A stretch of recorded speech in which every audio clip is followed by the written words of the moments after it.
जय हिंद साथियों, आज हम लोग बात करने वाले हैं आप लोग के पेपर में आने वाला एक बहुत ही इंपॉर्टेंट क्वेश्चन है जिसका नंबर 5 मार्क्स आता है। हर बार आपके पेपर में 5 नंबर का ये पेपर में आपके छपता है, जिसका नाम है ग्राफ। हम लोग ग्राफ पे आज थोड़ा सा चर्चा करने वाले हैं। 1 से 2 प्रॉब्लम बताएंगे आपको और वही प्रॉब्लम डाटा के साथ आपके पेपर में छपने वाला है। डाटा भी चेंज नहीं होगा, वही प्रॉब्लम आपके पेपर में आएगा। एक सवाल आपका 5 मार्क्स का होगा, तो वहाँ से आप अच्छे से इसको करके जाएंगे। एक बार इसको आप समझेंगे यहाँ कैसे उसमें शैडो एरिया निकालना सबसे इम्पोर्टेंट उसमें वर्क होता है। उसी को पहचानेंगे कैसे कि ये रीजन कैसे होगा, आप लोग कैसे निकालेंगे ग्राफ। तो आप लोग ग्राफ के लिए 2 तरीका अपना सकते हैं। आपने 10th क्लास में भी पढ़ा होगा ग्राफ कैसे सॉल्व करते हैं। 10th क्लास में आप लोग जानते होंगे। तो 10th में आपने ग्राफ पढ़ा होगा। एक्स का वैल्यू अगर 0 पुट करते हैं तो वाई का कुछ निकल जाता है, और वाई का पुट करेंगे तो एक्स का निकल जाएगा। उसी के सहारे हम लोग आसानी से ग्राफ ड्रॉ कर लेते थे। वो भी आपका टेक्निक सही है, वो भी गलत नहीं है। वहाँ से भी आप चाहें तो बना सकते हैं, लेकिन थोड़ा सा हम लोग क्लास चेंज हुआ है, 10th से 12th में पहुँचे हैं, तो स्टैंडर्ड लेवल को मेंटेन करते हुए चलना चाहिए। स्टैंडर्ड लेवल क्या होगा आपके लिए? तो यहाँ 12th के लिए आपको सबसे बढ़िया तरीका होगा इंटरसेप्ट फॉर्म में ड्राइव करके इक्वेशन को सॉल्व करना। अब इंटरसेप्ट फॉर्म क्या होता है? 3D या 2D में आपने पढ़ा होगा इंटरसेप्ट फॉर्म। तो उस इंटरसेप्ट फॉर्म क्या होता है? x upon a plus Y upon B equal to 1। अगर वही 3D की बात करें तो x upon a plus Y upon B plus Z upon C equal to 1। तो यहाँ से हम लोग सबका अपना अपना रोल है एक, उसी पे हम लोग काम करेंगे। जो सबसे पहला है, आते हैं maximize z equal to 5x plus 3y subject to the, इसमें सब्जेक्ट 2 होगा आपका, वो भी दिया रहेगा। सब्जेक्ट क्या दिया है यहाँ? 3x plus 5y less than equal to 15, 5x plus 2y less than equal to 10, x, y greater than equal to 0। ठीक है, यही आपका प्रॉब्लम है। ये आपके पेपर में पीछे 2 या 4 बार पूछ चुका है। हो ना हो आपके पेपर में इस साल भी यही हूबहू डाटा के साथ पूछ दे, तो इसको खूब अच्छे से देख के जाइएगा। डाटा भी चेंज नहीं होगा, यही सेम पूछेगा। तो आपको बनाने का टेक्निक यहाँ सीखना है। बहुत ही आसान टेक्निक है, एक बार देखिएगा बहुत जल्दी सीख जाइएगा इसको। आइए सोल्यूशन देखते हैं। इसका सोल्यूशन क्या होगा देखेंगे। सबसे पहले यही है, तो इसमें जेड का क्या वर्क है? तो जेड का वर्क लास्ट में करते हैं। जो सबसे आप ग्राफ ड्रॉ कर लेंगे तो जो रिक्वायर्ड पॉइंट मिलेगा, उस पॉइंट को जो जेड इक्वल टू दिया है 5x प्लस 3y, इसका वर्क लास्ट में करेंगे। ये आपको पॉइंट वैल्यू निकालने के लिए इसका, और इससे हम लोग सोल्यूशन इसका देखिए गिवन क्या है, इसी को हम लोग गिवन मान लेते हैं। 3x plus 5y less than equal to 15। अब लेस देन दे ग्रेटर देन है, उससे मतलब नहीं है। अब ये तो आपको 5x plus 2y less than equal to 10, x का y greater than equal to 0। इसका अर्थ रहा कि x का भी वैल्यू 0 से बड़ा है और y का भी वैल्यू 0 से बड़ा है। तो जब x भी 0 से बड़ा है यानी पॉजिटिव है, y भी 0 से बड़ा है यानी पॉजिटिव है। तो आपने पढ़ा होगा एक कोऑर्डिनेट, यहाँ आपको प्लस प्लस होता है, और इसमें क्या होगा? Minus plus. ये माइनस माइनस, और ये आपका प्लस माइनस होता है। तो दोनों पॉजिटिव, x, y दोनों 0 से बड़े यानी दोनों पॉजिटिव है। तो जब दोनों पॉजिटिव है तो इसका अर्थ है, जब दोनों पॉजिटिव है इसका अर्थ है कि फर्स्ट कोऑर्डिनेट में आपका शैडो एरिया मिलेगा, शैडो रीजन इसका। तो हम लोग जो भी कलई करने वाला पार्ट्स होगा वो फर्स्ट कोऑर्डिनेट में, ये यहाँ से क्लियर हो रहा है। जो भी आप छायांकित भाग निकालिएगा हिंदी में जिसको बोलते हैं, छायांकित भाग जो पेंटिंग वाला एरिया जो होगा, ये आपको इंडिकेट कर रहा है कि फर्स्ट ईयर का जितना होगा उतना ही में आप इसका शैडो रीजन निकालेंगे। तो अब इक्वेशन बनाते वक्त इस बात का आपको ख्याल होना चाहिए कि सवाल में लेस देन दे ग्रेटर देन दे उससे मतलब नहीं है। आपको क्या करना है, हमेशा लेस देन दे ग्रेटर देन लेंगे सॉल्व करने के लिए इक्वल टू का साइन लीजिएगा। इंटरसेप्ट फॉर्म क्या होता है? इंटरसेप्ट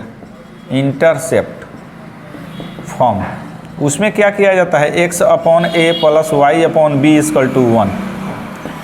ये आपका इंटरसेप्ट फॉर्म है। x upon a plus Y upon B equal to 1, यानी x एक्सिस से a यूनिट और y एक्सिस से b यूनिट। अब बीच में हमेशा प्लस ही होना चाहिए। या आप 10th क्लास वाला मेथड लगा सकते हैं, x का 0 तो y का निकल जाएगा, y का 0 तो x का निकल जाएगा। वहाँ से बनाएंगे गलत नहीं होगा, लेकिन हमेशा हम आपसे क्या बोले हैं कि थोड़ा सा लेवल फॉलो करके चलना चाहिए। स्टैंडर्ड लेवल, तो ये तो आपका 10th वाला मेथड हो जाएगा। बहुत लोग 12th में भी इसी मेथड को लेकर चलते हैं, ठीक है, कोई मुश्किल नहीं है, लेकिन हम थोड़ा सा आपके लेवल के मुताबिक चल रहे हैं। तो बराबर के बाद यानी इक्वल टू के बाद जो नंबर होगा उसी से डिवाइड कीजिएगा। हमने डिवाइड कर दिया। बराबर के बाद हमेशा इंटरसेप्ट फॉर्म में क्या होना चाहिए, 1 होना चाहिए, बीच में प्लस का साइन होना चाहिए, x का कोफिशिएंट कुछ नहीं होना चाहिए, y का कोफिशिएंट भी नहीं होना चाहिए। तो यहाँ से अगर हम कैंसिल आउट कर देते हैं यानी फाइनल आपका क्या मिला, x/5 plus y/3 equal to 1। तो x एक्सिस से 5 यूनिट, y एक्सिस से 5 यूनिट, 3 यूनिट। तो देखिए यहाँ भी x के आगे कुछ नहीं है, यहाँ भी नहीं है, y के आगे यहाँ भी कुछ नहीं है, इसमें भी नहीं है। बराबर के बाद 1 है, अब बीच में प्लस का साइन है। तो देख रहे हैं कि इस फॉर्म को ये फॉलो कर रहा है, तो ये आपको इंटरसेप्ट फॉर्म हो जाएगा। आप सेकंड वाली इक्वेशन को भी वैसे ही ड्रॉ करेंगे हम। ये है 5x + 2y <= 10, लेकिन सॉल्व करने के लिए लेस देन दे ग्रेटर देन दे उससे मतलब नहीं है। जब भी आप लेंगे इक्वल टू का साइन लीजिएगा। तो 5x/10 + 2y = 10, 10/10 कैंसिल होकर 1, ये 5 और ये 2, x/2 5/5 = 1। अब देखिए इसमें आपको क्या ख्याल रखना है, ये भी इंटरसेप्ट फॉर्म में ड्राइव हो गया। लोग अभी तक इस चैनल को सब्सक्राइब नहीं किए हैं, प्लीज़ चैनल को सब्सक्राइब करें, अपने दोस्तों में शेयर करते रहें, लाइक कमेंट करते रहें। अब आते हैं, अब दोनों इंटरसेप्ट फॉर्म में ड्राइव हो गया और ये आपको बता रहे x, y > 0, x, y > 0, यानी कहने का अर्थ है कि ये दोनों पॉजिटिव है तो फर्स्ट कोऑर्डिनेट में, तो इसका शैडो एरिया जो भी होगा फर्स्ट ही कोऑर्डिनेट में होगा। और इसका लास्ट वर्क है, ये वैल्यू निकालने के लिए इसका वर्क z बराबर जो मैक्सिमाइज का है मिनिमाइज का है वहाँ से निकालेंगे। देखिए ये बहुत ही आसान टेक्निक है, अपना अपना पढ़ाने का अलग अलग तरीका है। हमने 12 वर्षों में आपको देखे हैं, 12 ईयर एक्सपीरियंस ये हमको बता रहा है कि जो ये हम आपको प्रॉब्लम दिए हैं यही हूबहू 4 या 5 बार आपके पेपर में छपा हुआ है। CBSE हो, बिहार बोर्ड हो, चाहे जो भी स्टेट लेवल की बोर्ड है, झारखंड की हो, तो वहाँ से ये पेपर में आपका छपता है। तो आप इसको इतना अच्छे से प्रैक्टिस करके जाएं कि वहाँ आपसे गलत होने की संभावना बिल्कुल कम हो जाए, गलत ना हो। ये 5 मार्क्स आपको देके जाएगा, एकदम ईजी वे में देके जाएगा। बहुत लोग बनाते हैं लास्ट में ग्राफ, तो आप लोग जैसे आप चाहें वहाँ से सॉल्व कर सकते हैं, आप अपने सहूलियत के अनुसार। लेकिन कोशिश ये कीजिएगा ग्राफ अगर समझ में आ रहा है आपको तो पेपर में फर्स्ट टाइम ग्राफ को ही सॉल्व कर लें हम लोग।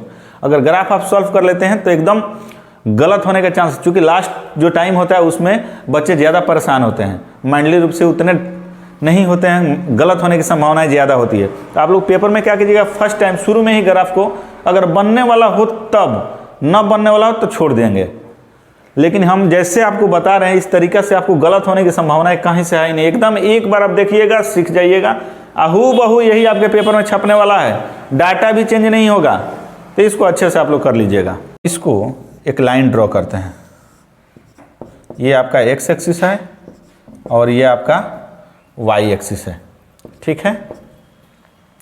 अब इधर हम x डैश और y डैश के तरफ नहीं जा रहे हैं, इसलिए क्योंकि इसमें कहीं नेगेटिव दिखाई नहीं पड़ रहा था। x एक्सिस से 5 यूनिट और y एक्सिस से 3, 2, 5, यानी 1 पॉइंट ले लेते हैं। 1, 2, 3, 4, 5, 1, 2, 3, 4, 5। ये अपने ग्राफ के कॉपी में एग्जैक्ट पता चलेगा, ऐसे तो हम समझने के लिए आप लोगों को। तो x एक्सिस से 5 और y से 3, तो ये आपका 5 हो गया x एक्सिस पे और y का 3, ये पॉइंट। तो आप ऐसे इसको ड्रॉ कर देंगे। इसका आप लिख दीजिए, कौन सा इक्वेशन है ये, 3x + 5y = 15। अब आते हैं हम लोग, यहाँ पॉइंट को आप दर्शा देंगे। ये आपका 5, 0 हो गया और 0, 3 हो गया ये। अब आते हैं x का 2, तो यहाँ कहीं है x का 2 और y का 5 यहाँ। तो ये आप कुछ ऐसे ड्रॉ कर देंगे, ये 2, 0 हो गया और ये 0, 5 हो गया। अब देखिए बाबू, हमने ग्राफ को ड्रॉ कर दिया। इसमें तो 2 लाइन है तो थोड़ा सा आसान है। कभी कभी क्या होगा, 2 लाइन, 3 लाइन, 4 लाइन ऐसे दे देगा, 2 इक्वेशन, 3 इक्वेशन, 4 ऐसे कर देगा, तो आपको थोड़ा सा वर्क ज़्यादा करना होगा। लेकिन वैसे आपके पेपर में छपता नहीं है। बहुत लेंदी ग्राफ कभी पूछा ही नहीं है आज तक। एक बार आपके पेपर में संभवतः 15 या 20 साल पहले आपसे एक बार लैंग्वेज वाला क्वेश्चन पूछा है, उसके बाद से कभी भी लैंग्वेज का जिक्र नहीं किया। हर बार आपको डाटा दे देगा, इसी से ग्राफ का एक ड्रॉ करें। आप आसानी से 5 नंबर यहाँ से ले लेंगे। हर साल लॉन्ग में आता है ये ग्राफ, तो खूब अच्छे से मेहनत से पढ़ के जाएँ, तैयार करके जाएँ आप लोग। अब इसमें क्या हम लोग तो लाइन ड्रॉ कर दिए, तो 10th क्लास तक यहाँ तक वर्क हो गया।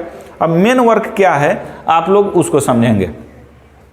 तो मेन वर्क में देखेंगे कि अब इसमें का कौन सा एरिया पेंटिंग होगा। ये अगर आप समझ गए, पेंटिंग करना सीख गए, तो समझे आपका काम आसान हो। लेकिन ये आपको क्लियर है x, y greater than equal to 0, ये आपको क्लियर है कि जो इसका एरिया मिलेगा फर्स्ट ही कोऑर्डिनेट में कहीं मिलेगा, चाहे ये पार्ट्स हो, ये पार्ट्स हो, ये दोनों मिला के हो, या एगो हो, या ऊपर का कहीं मिले, लेकिन फर्स्ट कोऑर्डिनेट में ही होगा। ये कैसे पता चल रहा है आपको? x, y greater than equal to 0 से। जो लोग अभी तक चैनल को सब्सक्राइब नहीं किए हैं, प्लीज़ सब्सक्राइब करें, अपने दोस्तों में शेयर करते रहें। अब आइए टेस्टिंग इसका करते हैं हम लोग। टेस्ट क्या है बाबू? टेस्टिंग में क्या है? पहला इक्वेशन है आपका 3x + 5y less than equal to 15, ये इक्वेशन है। अब इस लाइन का जो शैडो एरिया होगा ऊपर बनेगा लाइन या लाइन के नीचे, दो ही कंडीशन होगा। जो लाइन आप ड्रॉ किए हैं उस लाइन का इसका शैडो एरिया कित लाइन के ऊपर जाएगा या लाइन के नीचे आएगा, यानी छायांकित भाग हिंदी में बोलते हैं इसको। अगर उसका दो ही तरफ होगा कि तो ऊपर जाएगा, नहीं तो नीचे जाएगा। तो हम हर दम आपको क्या करना है कि x और y के पोजीशन पे 0 0 रखना है हमेशा। तो एट 0, 0 रखते हैं हम लोग। तो 3 × 0 + 5 × 0 लेस देन इक्वल टू 15, यानी ये आपको 0। अब ये जो कंडीशन यहाँ से आया ये सत्य है कि असत्य है, ट्रू है कि फॉल्स है? तो 0 जो है छोटा है 15 से, बात तो सही है।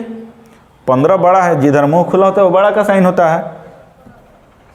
तो यही आपसे पूछ रहा है ये बात सही है कि गलत है? 15 बड़ा है 0 से, ये बात तो सही है।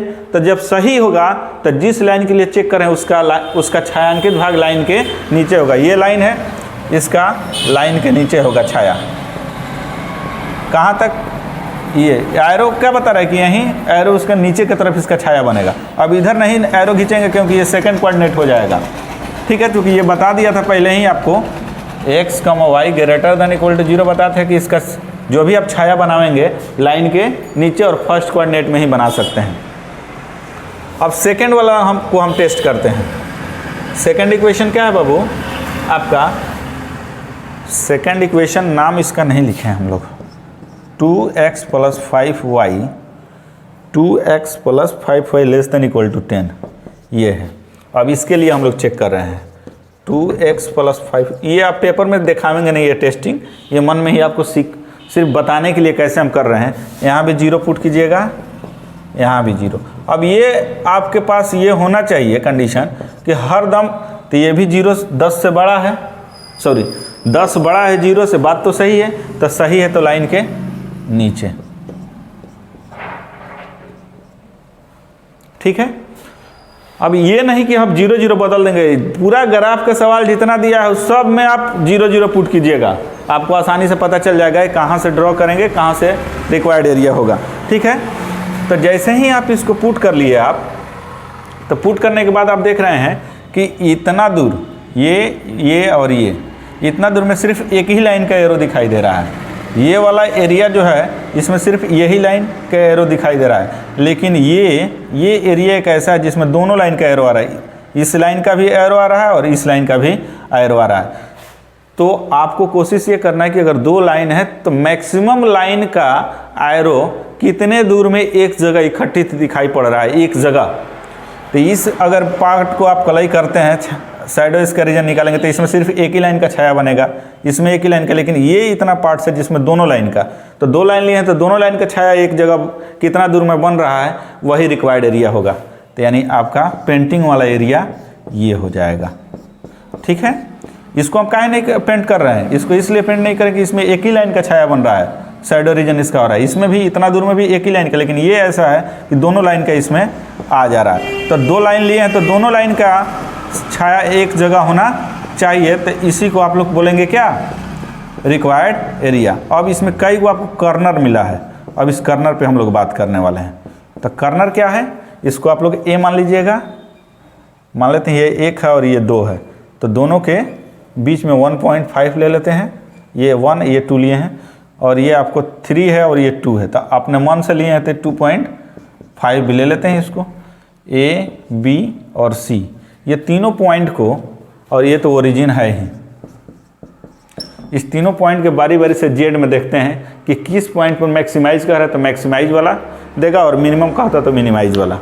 आइए देखते हैं उसको। अब आते हैं एट पॉइंट A 2,0। अब जेड बराबर जो दिया है बाबू उसमें ले जाकर रखेंगे, तो x का 2 होगा, y का 0, 10 हो गया। B पॉइंट पे अगर बात करें तो 1.5।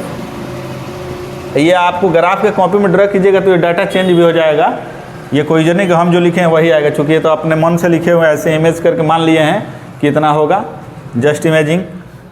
लेकिन जब ग्राफ के कॉपी में आप ड्रॉ करेंगे तो यही रियल पॉइंट आपको शो करेगा। ए बी, अब जेड इक्वल टू क्या है 5x + 3y, 5 × 1.5 + 3 × 2.5, 7.5 यानी 15। अब एट सी इक्वल टू आते हैं 0,3 पे, फिर जेड इक्वल टू 5 × ये। अब ये आपको 3.3 ही यही रिक्वायर्ड एरिया हो रहा था, इसी में तीनों कॉर्नर बन रहा था। अब ये बाकी पॉइंट से मतलब नहीं, जो रिक्वायर्ड एरिया आपका होगा उस रिक्वायर्ड एरिया में जितना कॉर्नर बनेगा, उस कहीं 3 यहाँ कॉर्नर बना है, कहीं 4 बनेगा, 5 बनेगा, जितना कॉर्नर बनेगा उस सब कॉर्नर को जो जेड बराबर दिया उसमें ले जाकर पुट कीजिएगा।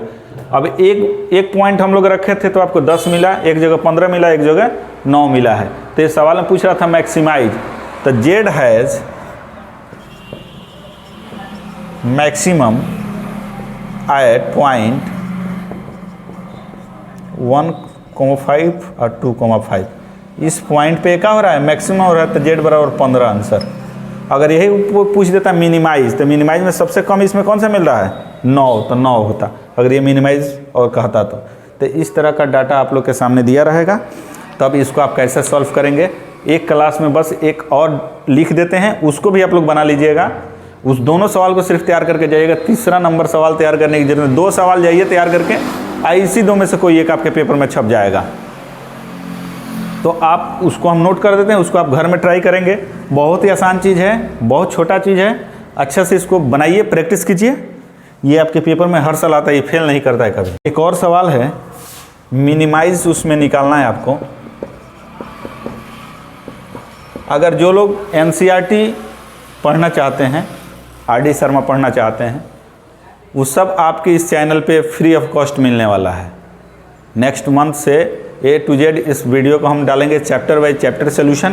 तो अभी तक जो लोग चैनल को सब्सक्राइब नहीं किए हैं, प्लीज़ चैनल को सब्सक्राइब करें, अपने दोस्तों में शेयर करें, सबसे बोले चैनल को सब्सक्राइब करें, क्योंकि फ्री ऑफ कॉस्ट सब कुछ आपको यहाँ से मिलने वाला है। Z equal to -3x + 4y, subject इसमें दिया है, इसको आप लोग खुद से बनाएंगे, ये भी कई बार आपके पेपर में आया हुआ है। x + 2y <= 8, 3x + 2y <= 12, x, y > 0। इस सवाल को भी, ये दोनों में से कोई एक आपके पेपर में छपने वाला है, तो इस दोनों को आप खूब अच्छे से तैयार कर लीजिए, ढंग से तैयार कीजिए। जहाँ कहीं भी डाउट हो हमसे पूछिए, पुनः आप हमको कॉल करके समस्या का समाधान पूछ सकते हैं, या कमेंट करके बताएं किस तरह का अब आपके पेपर नज़दीक है। तो बस आप लोग को वही चीज़ें हम बता रहे हैं जो आपके पेपर में छपने वाला है। छोटा छोटा पार्ट से छोटे छोटे वीडियो में हम आपको टोटली लेके आए हुए हैं। तो प्लीज़ सभी लोग इसको अच्छे से पढ़ें, देखें, समझें